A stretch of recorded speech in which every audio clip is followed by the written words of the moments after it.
O Grande Conflito. Capítulo 3. Como começaram as trevas morais. O apóstolo Paulo, em sua segunda carta aos Tessalonicenses, predisse a grande apostasia que teria como resultado o estabelecimento do poder papal. Declarou que o dia de Cristo não viria sem que antes venha a apostasia e se manifeste o homem do pecado, o filho da perdição, o qual se opõe e se levanta contra tudo o que se chama Deus ou se adora, de sorte que se assentará como Deus no templo de Deus, querendo parecer Deus. E ainda mais, o apóstolo adverte os irmãos, já o mistério da injustiça opera. Mesmo naqueles primeiros tempos, viu ele, insinuando-se na igreja, erros que preparariam o caminho para o desenvolvimento do papado. Pouco a pouco, a princípio furtiva e silenciosamente, e depois mais às claras, à medida em que crescia em força e conquistava o domínio na mente das pessoas, o mistério da iniquidade levou avante sua obra de engano e blasfêmia. Quase imperceptivelmente, os costumes do paganismo tiveram ingresso na igreja cristã. O espírito de transigência e conformidade fora restringido durante algum tempo pelas terríveis perseguições que a igreja suportou sob o paganismo. Mas, incessando a perseguição e entrando o cristianismo nas cortes e palácios dos reis, pôs ela de lado a humilde simplicidade de Cristo e seus apóstolos, em troca da pompa e orgulho dos sacerdotes e governadores pagãos, e em lugar das ordenanças de Deus, colocou teorias e tradições humanas. A conversão nominal de Constantino, na primeira parte do século IV, causou grande regozijo, e o mundo, sob o manto da justiça aparente, introduziu-se na igreja. Progredia rapidamente a obra de corrupção. O paganismo, conquanto parecesse suplantado, tornou-se o vencedor. Seu espírito dominava a igreja. Suas doutrinas, cerimônias e superstições incorporavam-se à fé e culto dos professos seguidores de Cristo. Esta mútua transigência entre o paganismo e o cristianismo resultou no desenvolvimento do homem do pecado, predito na profecia como se opondo a Deus e exaltando-se sobre ele. Aquele gigantesco sistema de religião falsa é obra-prima do poder de Satanás, monumento de seus esforços para sentar-se sobre o trono e governar a terra segundo a sua vontade. Uma vez Satanás se esforçou por estabelecer um compromisso mútuo com Cristo. Chegando-se ao Filho de Deus no deserto da tentação e mostrando-lhe todos os reinos do mundo e a glória dos mesmos, ofereceu-se a entregar tudo em suas mãos se tão somente reconhecesse a supremacia do príncipe das trevas. Cristo repreendeu o pretensioso tentador e obrigou-o a retirar-se. Mas Satanás obtém maior êxito em apresentar ao homem as mesmas tentações. Para conseguir proveitos e honras humanas, a igreja foi levada a buscar o favor e apoio dos grandes homens da terra, e, havendo assim rejeitado a Cristo, foi induzida a prestar obediência ao representante de Satanás, o bispo de Roma. Uma das principais doutrinas do catolicismo é que o Papa é a cabeça visível da Igreja Universal de Cristo, investido de autoridade suprema sobre os bispos e pastores em todas as partes do mundo. Mais do que isto, tem-se dado ao Papa os próprios títulos da divindade. Tem sido intitulado Senhor Deus o Papa e foi declarado infalível. Exige ele a homenagem de todos os homens. A mesma pretensão em que insistia Satanás no deserto da tentação, ele ainda a encarece mediante a Igreja de Roma, e enorme número de pessoas estão prontas para render-lhe homenagem. Mas os que temem e reverenciam a Deus enfrentam esta audaciosa presunção do mesmo modo por que Cristo enfrentou as solicitações do insidioso adversário. Adorarás ao Senhor teu Deus, e a Ele somente servirás. Deus jamais deu em sua palavra a mínima sugestão de que tivesse designado algum homem para ser a cabeça da igreja. A doutrina da supremacia papal opõe-se diretamente aos ensinos das Escrituras Sagradas. O Papa não pode ter poder algum sobre a Igreja de Cristo, senão por usurpação. Os romanistas têm persistido em acusar os protestantes de heresia e voluntária separação da verdadeira Igreja. Semelhantes acusações, porém, implicam-se antes a eles próprios. São eles os que depuseram a bandeira de Cristo e se afastaram da fé que uma vez foi dada aos santos. Satanás bem sabia que as Escrituras Sagradas habilitariam os homens a discernir seus enganos e resistir a seu poder. Foi pela palavra que mesmo o Salvador do mundo resistiu a seus ataques. Em cada assalto, Cristo apresentou o escudo da verdade eterna, dizendo: está escrito. A cada sugestão do adversário, opunha a sabedoria e poder da palavra. A fim de Satanás manter o seu domínio sobre os homens e estabelecer a autoridade humana, deveria conservá-los na ignorância das Escrituras. A Bíblia exaltaria a Deus e colocaria o homem finito em sua verdadeira posição. Portanto, suas sagradas verdades deveriam ser ocultadas e suprimidas. Esta lógica foi adotada pela Igreja de Roma. Durante séculos, a circulação da Escritura foi proibida. Ao povo era vedado lê-la ou tê-la em casa, e sacerdotes e prelados sem escrúpulos interpretavam-lhe os ensinos de modo a favorecerem suas pretensões. Assim, o chefe da igreja veio a ser quase universalmente reconhecido como o vigário de Deus na terra, dotado de autoridade sobre a igreja e o Estado. Suprimido o revelador erro, agiu Satanás à vontade. A profecia declarara que o papado havia de cuidar em mudar os tempos e a lei. Daniel 7:25. Para cumprir esta obra não foi vagaroso.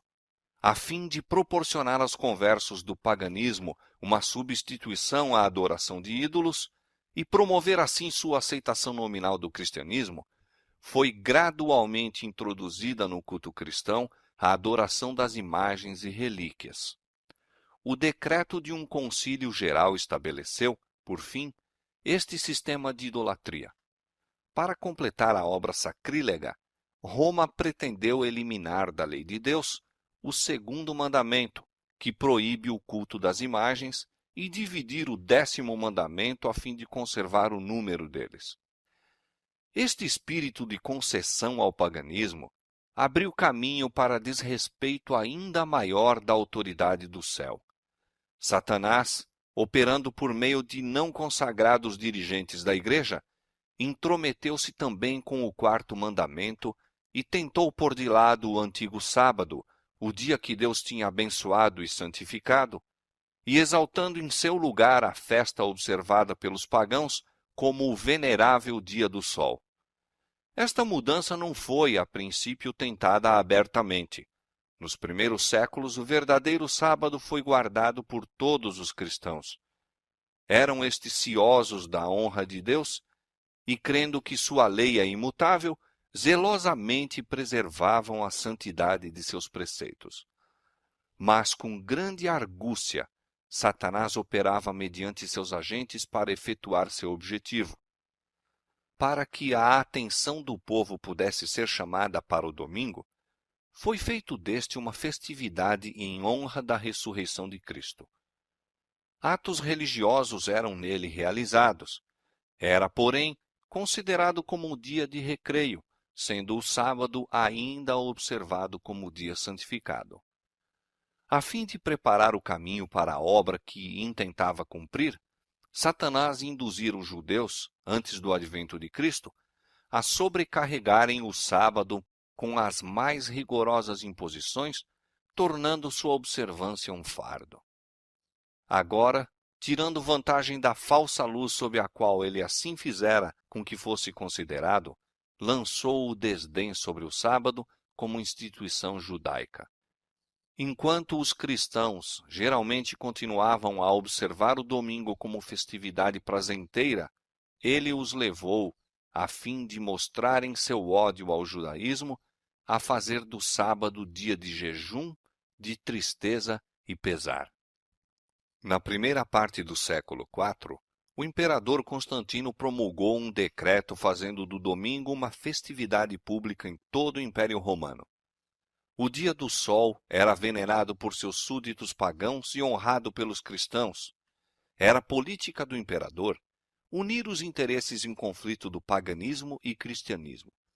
Com ele se empenharam para fazer isto os bispos da igreja, os quais, inspirados pela ambição e sede do poder, perceberam que, se o mesmo dia fosse observado tanto por cristãos como pagãos, promoveria a aceitação nominal do cristianismo pelos pagãos e assim adiantaria o poderio e glória da igreja.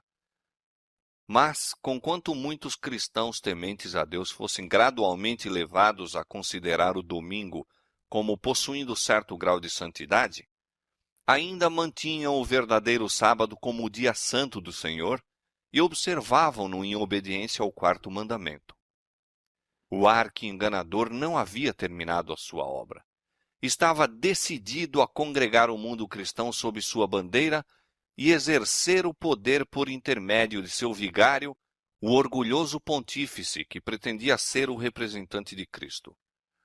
Por meio de pagãos meio convertidos, ambiciosos prelados e eclesiásticos amantes do mundo, realizou ele seu propósito.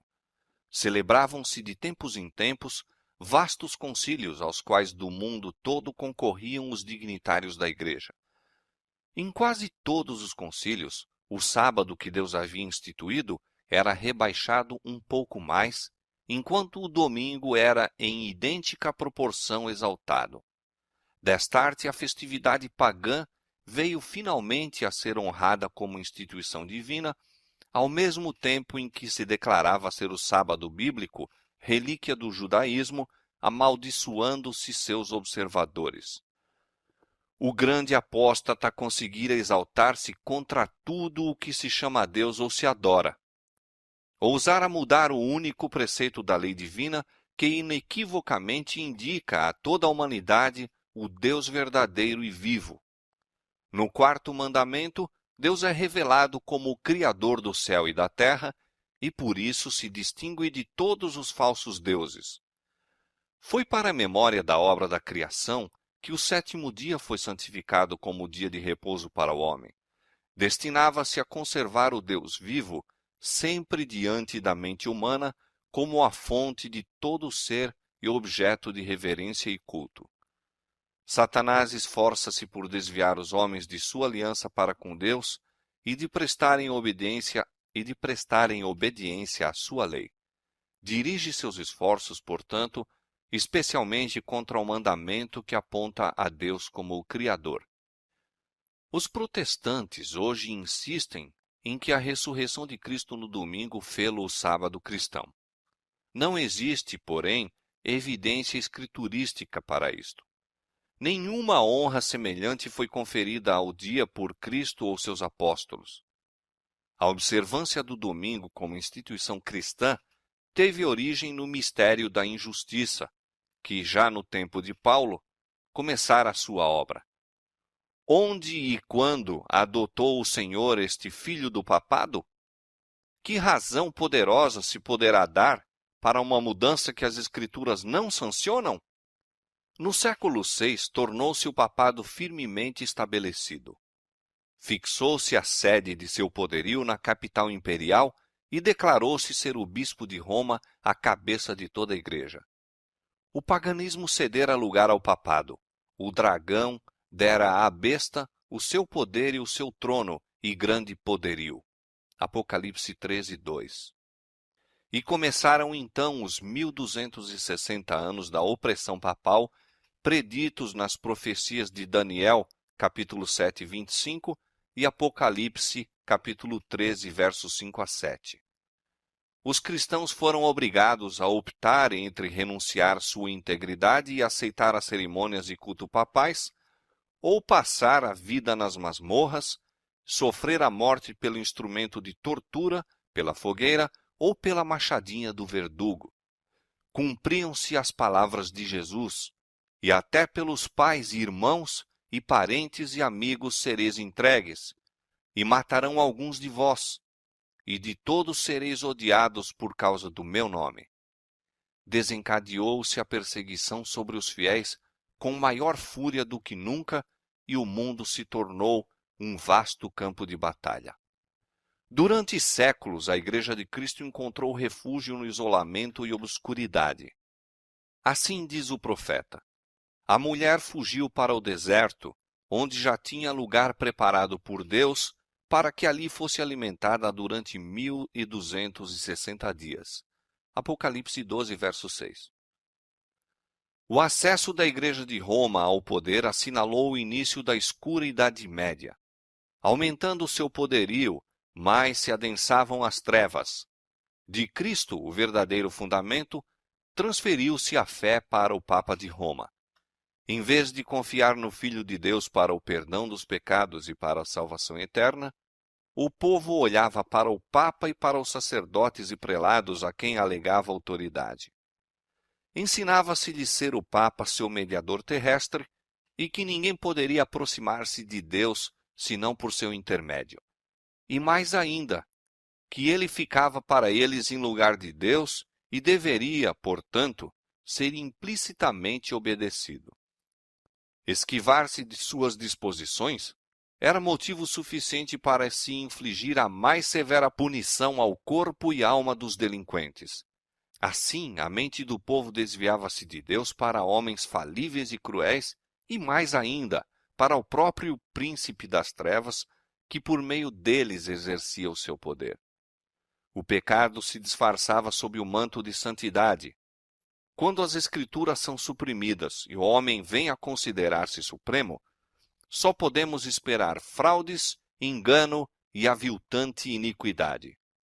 Com a elevação das leis e tradições humanas, tornou-se manifesta a corrupção que sempre resulta de se pôr de lado a lei de Deus.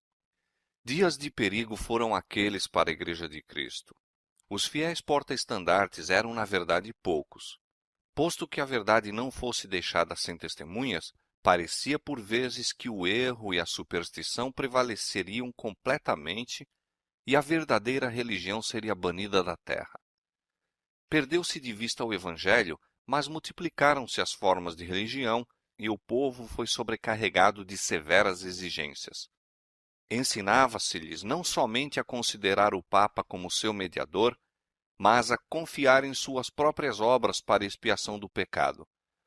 Longas peregrinações, atos de penitência, adoração de relíquias, ereção de igrejas, relicários e altares, bem como o pagamento de grandes somas à Igreja, tudo isto e muitos atos semelhantes eram ordenados para aplacar a ira de Deus ou assegurar o seu favor, como se Deus fosse idêntico aos homens, encolerizando-se por ninharias ou apaziguando-se com donativos ou atos de penitência.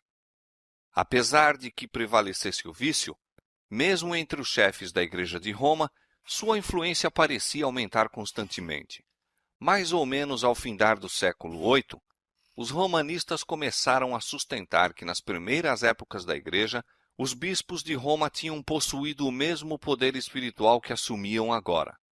Para confirmar essa pretensão, era preciso empregar alguns meios com o fito de lhe dar aparência de autoridade. Isto foi prontamente sugerido pelo pai da mentira. Antigos escritos foram forjados pelos monges. Decretos de concílios que antes nada se ouvira foram descobertos, estabelecendo a supremacia universal do Papa desde os primeiros tempos. E a Igreja que rejeitara a verdade, avidamente aceitou estes enganos. Aos poucos, os fiéis que construíram sobre o verdadeiro fundamento ficaram perplexos e entravados quando o entulho das falsas doutrinas obstruiu a obra. Como os edificadores sobre o muro de Jerusalém no tempo de Neemias, alguns se prontificaram a dizer: já desfaleceram as forças dos acarretadores, e o pó é muito, e nós não podemos edificar um muro. Cansados da constante luta contra a perseguição, fraude, iniquidade e todos os outros obstáculos que Satanás pudera engendrar para deter-lhes o progresso, alguns que haviam sido fiéis edificadores desanimaram, e por amor da paz e segurança de sua propriedade e vida, desviaram-se do verdadeiro fundamento. Outros, sem se intimidarem com a oposição de seus inimigos, intrepidamente declaravam: Não os temais, lembrai-vos do Senhor grande e terrível, e prosseguiam com a obra, cada qual com a espada cingida ao lado. O mesmo espírito de ódio e oposição à verdade tem inspirado os inimigos de Deus em todos os tempos, e a mesma vigilância e fidelidade têm sido exigidas de seus servos. As palavras de Cristo aos primeiros discípulos aplicam-se aos seus seguidores até ao final do tempo. E as coisas que vos digo, digo-as a todos. As trevas pareciam tornar-se mais densas. Generalizou-se a adoração das imagens. Acendiam-se velas perante imagens e orações se lhes dirigiam. Prevaleciam os costumes mais absurdos e supersticiosos. O espírito dos homens era a tal ponto dirigido pela superstição que a razão mesmo parecia haver perdido o domínio. Enquanto os próprios sacerdotes e bispos eram amantes do prazer, sensuais e corruptos, só se poderia esperar que o povo que os tinha como guias se submergisse na ignorância e vício. Outro passo ainda deu a presunção papal quando, no século XI, o Papa Gregório VII proclamou a perfeição da Igreja de Roma. Entre as proposições por ele apresentadas, uma havia declarando que a Igreja nunca tinha errado, nem jamais erraria, segundo as Escrituras. Mas as provas escriturísticas não acompanhavam a afirmação. O altivo pontífice também pretendia o poder de depor imperadores, e declarou que sentença alguma que pronunciasse poderia ser revogada por quem quer que fosse, mas era prerrogativa sua revogar as decisões de todos os outros. Uma flagrante ilustração do caráter tirânico do Papa Gregório VII se nos apresenta no modo por que tratou o imperador alemão Henrique IV.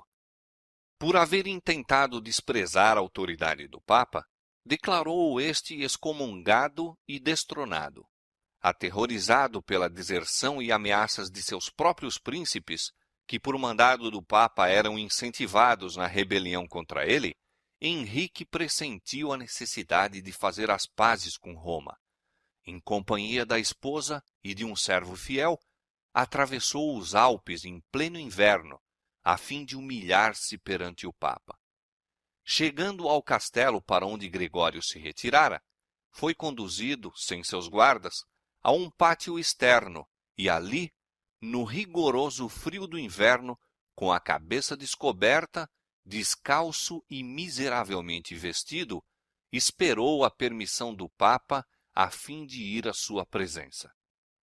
O pontífice não se dignou de conceder-lhe perdão, senão depois de haver ele permanecido 3 dias jejuando e fazendo confissão. Isso mesmo, apenas com a condição de que o imperador esperasse a sanção do Papa antes de reassumir as insígnias ou exercer o poder da realeza.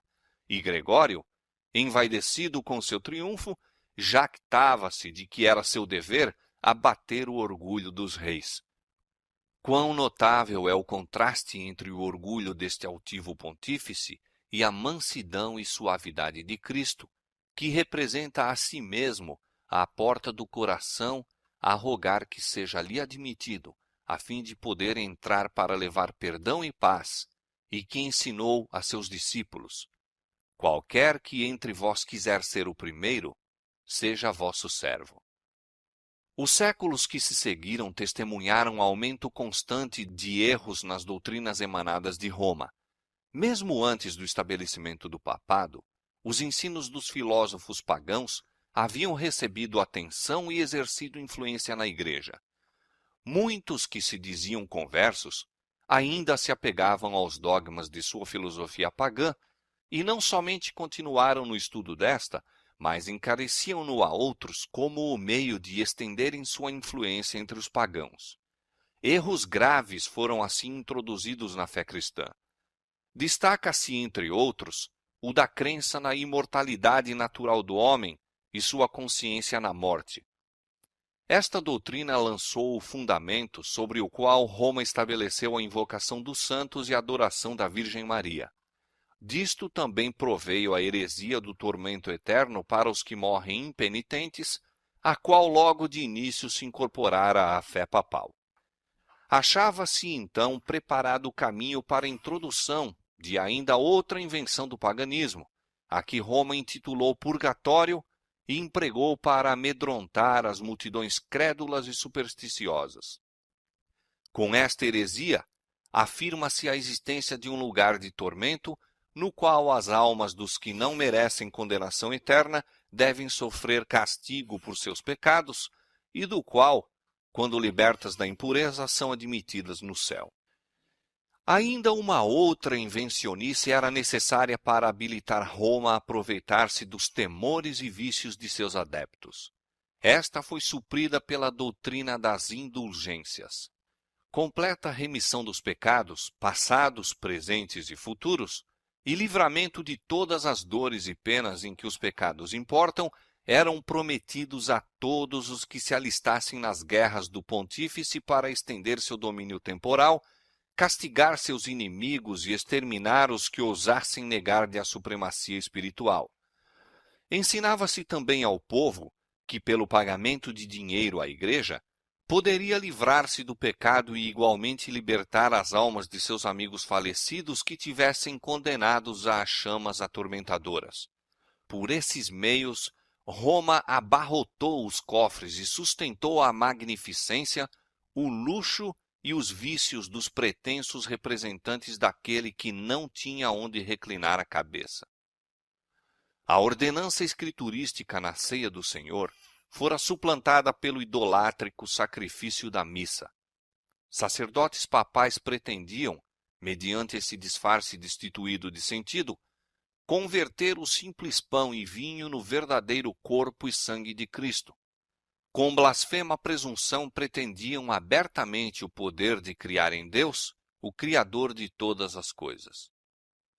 Aos cristãos exigia-se, sob pena de morte, confessar sua fé nesta heresia horrível que insulta ao céu.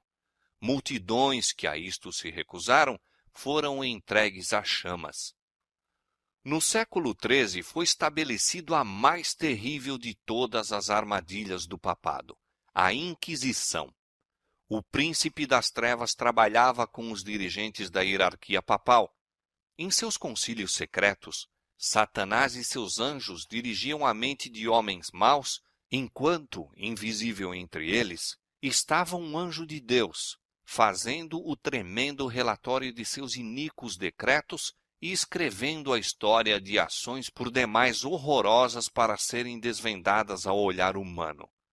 A grande Babilônia estava embriagada do sangue dos santos. Os corpos mutilados de milhões de mártires pediam vingança a Deus contra o poder apóstata. O papado se tornou o déspota do mundo. Reis e imperadores curvavam-se aos decretos do pontífice romano.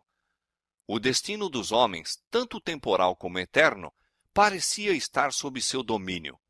Durante séculos, as doutrinas de Roma tinham sido extensa e implicitamente recebidas, seus ritos reverentemente praticados, suas festas geralmente observadas. Seu clero era honrado e liberalmente mantido. Nunca a Igreja de Roma atingiu maior dignidade, magnificência ou poder. Mas o meio-dia do papado foi a meia-noite do mundo. As Sagradas Escrituras eram quase desconhecidas, não somente pelo povo, mas pelos sacerdotes. Como os fariseus de outrora, os dirigentes papais odiavam a luz que revelaria os seus pecados. Removida a lei de Deus, a norma de justiça, exerciam eles poder sem limites e praticavam os vícios sem restrições. Prevaleciam a fraude, a avareza, a libertinagem. Os homens não recuavam de crime algum pelo qual pudessem adquirir riqueza ou posição.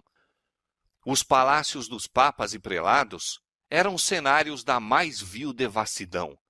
Alguns dos pontífices reinantes eram acusados de crimes tão revoltantes que os governadores seculares se esforçavam por depor esses dignitários da Igreja como monstros demasiado vis para serem tolerados.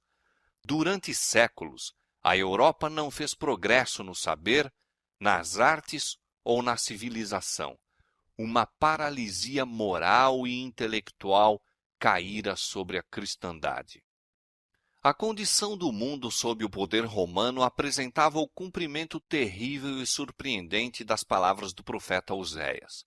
O meu povo foi destruído porque lhe faltou o conhecimento. Porque tu rejeitaste o conhecimento, também eu te rejeitarei, visto que te esqueceste da lei do teu Deus, também me esquecerei de teus filhos. Não há verdade, nem benignidade, nem conhecimento de Deus na terra. Só prevalecem o perjurar e o mentir, e o matar e o furtar, e o adulterar, e há homicídios sobre homicídios. Foram estes os resultados do banimento da palavra de Deus.